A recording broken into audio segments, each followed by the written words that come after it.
खानम साहिबा का case pending था एंटी टेररिज्म कोर्ट रावलपिंडी में। सबसे पहले तो अदालत में जाके जो कंसर्न शेयर की लीगल टीम ने वो ये थी, मैं आज सुप्रीम कोर्ट में था और सुप्रीम कोर्ट से फ्री होके जब मैं वापस आया तो मुझे पता चला कि हलीमा साहिबा जब कोर्ट से बाहर तशरीफ़ लाई थोड़ी देर के लिए मीडिया से बात करने के लिए, तो उनको डिटेन कर लिया पुलिस ने, उनके गिर्द पुलिस ने घेरा डाल दिया जबकि वो बेल पे हैं।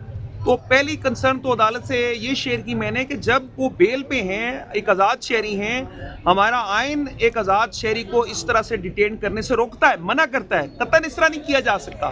तो अदालत में मैंने जब ये इस्तदा की कि इन्हें किस बुनियाद पे रोका गया, तो अदालत ने भी इस हवाले से सवाल उठाया कि हलीमा खानम साहिबा को क्यों डिटेन पुलिस ने किया, क्यों उन्हें गिरफ्तार किया, चाहे चंद लम्हों के लिए, चंद मिनटों के लिए सही, लेकिन वो एक गैर कानूनी अमल था और उसके मुतल्लिक हलीमा खानम साहिबा से इंस्ट्रक्शन लेके हम फैसला करेंगे कि आया हमने कोई कानूनी कार्रवाई करनी है या क्या करना है।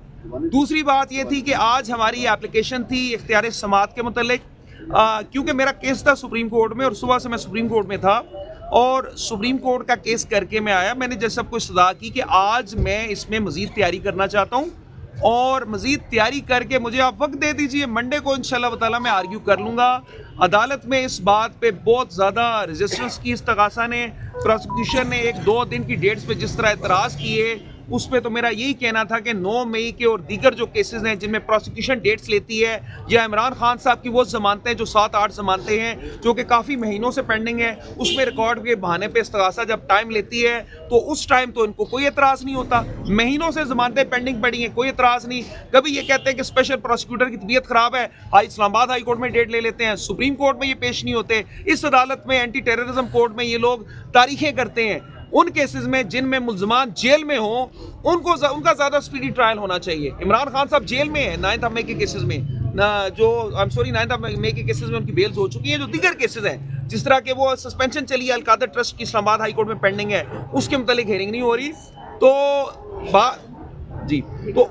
जी 1 साल हो गया है, वो फिक्स ही नहीं हो रहा केस, उस पे तो कोई एतराज़ नहीं है इस्तगासा को भी और इन तमाम लोगों को। तो मंडे की डेट पड़ गई है, मंडे को हम इंशाल्लाह ताला ये जो जुरिस्डिक्शन वाला इशू है इस पे आर्ग्यू करेंगे। और आखिर में मैं अर्ज़ करना चाहूँगा, 2 अकाउंट्स बड़े क्रिटिकल हैं जो आपा हलीमा के उन्होंने फ्रीज किए हुए हैं। एक है शौकत खानम ट्रस्ट के मुतल्लिक और दूसरा है नमल के मुतल्लिक। अदालत में हमारी इत्तलात के मुताबिक ऑर्डर शीट पे कोई स्पेसिफिक ऑर्डर मौजूद नहीं है कि शौकत खानम का या नमल का अकाउंट फ्रीज किया जाए, लेकिन ये दोनों अकाउंट्स फ्रीज कर दिए गए। शौकत खानम एक ट्रस्ट है, वहाँ पे हज़ारों पाकिस्तानियों का इलाज होता है, ये अकाउंट फ्रीज करने से वो इफेक्ट हो सकता है। नमल में बेशुमार बच्चे पढ़ रहे हैं, नमल का अकाउंट फ्रीज होने से उन बच्चों की तालीम पे बुरा असर पड़ सकता है। तो हलीमा खानम साहबा का तो ये कहना है कि अगर कोई इन्होंने फ्रीज करना है, इनके अकाउंट की बात करें, उस पर हम आर्ग्यू भी करेंगे। और अकाउंट फ्रीज तो वैसे ही डिफ्रीज हो जाने चाहिए जब हलीमा साहबा अदालत में पेश हो गई हैं, अदालत में मौजूद है, केस का सामना करने के लिए तैयार है। तो मंडे की डेट है इस केस में, मंडे को इंशाल्लाह ताला हम जुरिस्डिक्शन पे आर्ग्यू करेंगे और हमें उम्मीद है कि इंशाल्लाह ताला हलीमा खानम साहबा के इस केस में हमें इंशाल्लाह इंसाफ देंगे। Thank you. अस्सलाम वालेकुम। मैं आपसे मीडिया से पहले जब उन्होंने शौकत खानम और नमल की बात की थी तो मैं ये कह सकती हूँ कि मुझे बहुत दुख हुआ था। इससे मैं बाहर मीडिया से बात करने आई थी, तो बाहर निकली तो इन्होंने कहा कि पुलिस वाली आई हैं और ये कह रही हैं कि आप जा नहीं सकते हो, आप डिटेन्ड हो। और जब हम अंदर गए तो उन्होंने अंदर से ताला लगा दिया कि आप डिटेन्ड हैं। जज साहब ने अंदर से जब उनको कहा कि आपने डिटेन किया है तो उन्होंने कहा मैंने तो कोई ऐसा ऑर्डर नहीं दिया था। जज साहब ने कोर्ट के अंदर कहा है।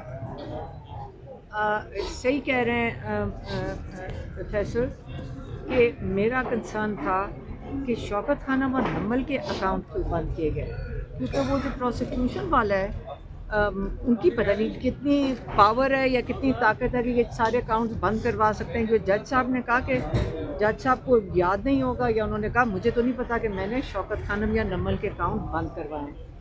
याद रखें कि जो प्रोसिक्यूशन वाला है उसने ये कहा कि ये सेक्रेटरी हैं शौकत खानम के बोर्ड के ऊपर। ये जब मैं मुजरिम नहीं साबित हुई हूँ, अभी केस में आप बुला रहे हैं, आप कैसे बंद कर सकते हैं? आप अकाउंट शौकत खानम तक पहुँचे कैसे? इस वक्त ये कानून का या पाकिस्तान की रूल ऑफ लॉ का ये हिसाब है कि जज साहब, आपको पता है कि जज साहब बेचारों का तो वो जो पुलिस वाला है वो भी इनके ऑर्डर उठा के फेंक देता है जो अडयाला के बाहर खड़े होते हैं। तो अकाउंट कैसे शौकत खानम और नमल तक कौन पहुंचा? ये हालात पाकिस्तान में ये हैं। वो चाहते हैं कि जो इदारे हैं इनको किस किस्म की ज़िद है कि आप कोई नेकी का काम, ये पाकिस्तान के लोग मिलकर इसको चला रहे हैं, नमल को और शौकत खानम को। आप सिर्फ इसलिए, हमारा जुर्म है कि हमने अल्लाह को राज़ी करने के लिए इदारों के लिए काम किया। लेकिन पहले बताएं कि अगर जज साहब भी क्लियर नहीं है कि उन्होंने ऑर्डर दिए हैं इस किस्म के, जब उनको अगर ऑर्डर दिए होते शौकत खानम नमल के, तो जज साहब को यहाँ पे भी याद होता। उन्होंने कहा मुझे नहीं पता कि मैंने ऐसे ऑर्डर दिए हैं। तो इसका मतलब है कहीं कोई और करवा रहा है। ये इन लोगों का हाथ है, ये इन लोगों की हालात हैं। ये जो हुकूमत बैठी हुई है कि इनका हाथ पड़े तो जाके शौकत खानम और नमल के ऊपर पड़ेगा। ये मैं आपको बता दूं, जज साहब ने आज ऑर्डर दे दिया है कि अकाउंट खुल जाएंगे। आज उन्होंने कह दिया कि उनका ख्याल है, उन्होंने जब ऑर्डर ही नहीं किया तो इसका मतलब है हुकूमत अपनी जज साहब के ऑर्डर के बगैर जज साहब के स्टेट बैंक के पास पहुंच जाती है और इन इदारों के अकाउंट भी बंद कर सकती है। आपको किसी को समझ आ रही है कि इस वक्त पाकिस्तान में हालात किधर जा रहे हैं? यहाँ पे जज साहब बेचारे नहीं ये काम करेंगे, बल्कि वो कह रहे थे किसी की ट्रीटमेंट भी हो रही है जज साहब की, किसी रिलेटिव की, अजीज की। ये जज साहब बेचारे नहीं कर रहे। तो पाकिस्तान में रूल ऑफ लॉ का ये, इसके जो नताइज है ना, जो आपने ख़त्म कर दिए, उसके ये नताइज आ रहे हैं। लेकिन इंशाल्लाह जो शौकत खानम है, नमल है, इसके जज साहब ने ऑर्डर दे दिए हैं कि इनके अकाउंट नहीं फ्रीज़ करने। स्टेट बैंक के जो भी वो जो लोग हैं जिन्होंने ये जल्दी जल्दी बंद करवा दिए और मिल भी गए, बंद भी करवा दिए, और जो क्लेम कर रहे थे लीमा खान के 35 अकाउंट बंद करवाएंगे टीवी पे बैठ के, मेरा ज़ाती एक अकाउंट है, एक अकाउंट है, बंद किया, ठीक है। एक आईडी कार्ड है, एक अकाउंट है। यहाँ पे हमने किसी का सुना था कि उनके दो आईडी कार्ड भी थे, उनको भी कुछ नहीं हुआ यहाँ पे। लेकिन एक आईडी कार्ड है, एक पासपोर्ट है, एक अकाउंट है जो उन्होंने बंद कर दिया। हाँ, और प्रॉपर्टी मेरी जो है वो अटैच कर ली है। लेकिन अकाउंट जो है जिन्होंने बंद किया, इन्होंने हाथ डाले शौकत खानम और नमल पे। याद रखें, हम भी याद रखेंगे जो उन्होंने किया है। मेहरबानी।